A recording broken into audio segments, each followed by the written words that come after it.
बल्ली मारान के मोहल्ले की पेचीदा दलीलों सी गलियां, सामने टाल की नुक्कड़ पे बटेरों के कसीदे, गुड़गुड़ाती हुई पान की पीकों से वो दाद, वो वाह वाह, चंद दरवाजों पर लटके हुए बोसीदा से कुछ टाट के पर्दे, एक बकरी के ममियाने की आवाज और धुंधलाई हुई शाम के बेनूर अंधेरे।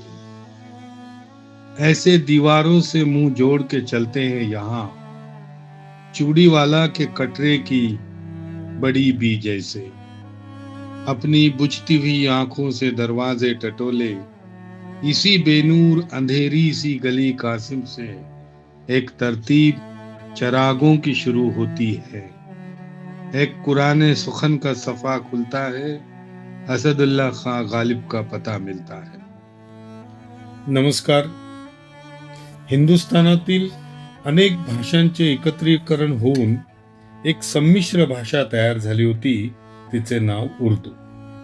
या उर्दू भाषेचे जागतिक कीर्तीचे महान कवी, उर्दूमध्ये ज्याला शायर म्हणतात, ते मिर्झा असदुल्ला खां गालिब यांचा आज स्मृती दिन. गेल्या वर्षी याच आठवड्यात दिल्ली येथे 89व्या अखिल भारतीय मराठी साहित्य संमेलनाचे आयोजन करण्यात आले होते. माझी मातृभाषा मराठी असली तरी मी उर्दूचा विद्यार्थी आहे, अभ्यासक आहे. ज्या ओढीने मी मालगुणला जाऊन केशवसुतांच्या समाधीवर नतमस्तक होतो, नाशिकला जाऊन तात्यासाहेब उर्फ कुसुमाग्रज यांच्या निवासस्थानासमोर जाऊन श्रद्धेने हात जोडतो, त्याच श्रद्धेने दिल्लीला गेल्यावर मिर्झा गालिब यांच्या निवासस्थानी जाऊन त्यांना खिराजे अकीदत पेश करीत असतो. खिराजे अकीदत म्हणजे विनम्र श्रद्धांजली. गेल्या वर्षी 22 फेब्रुवारीला मिर्झा गालिब यांच्या दिल्ली येथील समाधी स्थळाला भेट देऊन मी श्रद्धांजली वाहिली. श्रद्धांजली तर वाहिलीच, पण गालिब ज्या घरात राहत होते त्या घरी जाऊनही मगफिरतची मागणी केली होती. त्यांच्यासाठी केलेली मगफिरत म्हणजे त्यांच्या आत्म्यास चिरशांती मिळावी यासाठी केलेली प्रार्थना. बालपणीच एका युद्धात वडील शहीद झाल्याने मिर्झा गालिब यांचं पालन पोषण त्यांच्या काकांनी आग्रा येथे. त्यांच्या घरात खरं तर उर्दूचं वातावरण असलं तरी गालिबना फारसी भाषेचं विशेष आकर्षण होतं.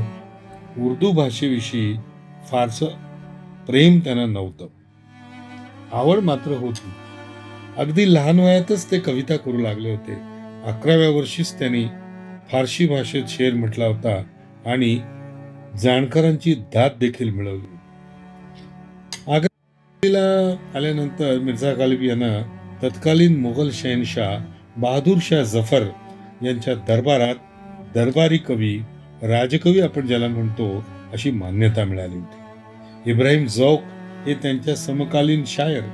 त्या दोघांमध्ये खरी तर स्पर्धा होती, पण ती खेळीमेळीची होती. त्या दोघांमध्ये प्रेमही होतं, एकमेकांचा आदरही ते राखत होते, एकमेकांच्या काव्याचे ते चाहते देखील होते. गालिब यांना 7 मुलं झाली, पण दुर्दैवानं त्यापैकी एकही मूल वाचलं नाही. या दुःखात ते स्वतःला बुडून घेत आणि यामुळेच त्यांनी या दुःखाला पचवण्यासाठी मद्याचा आधार घेतला.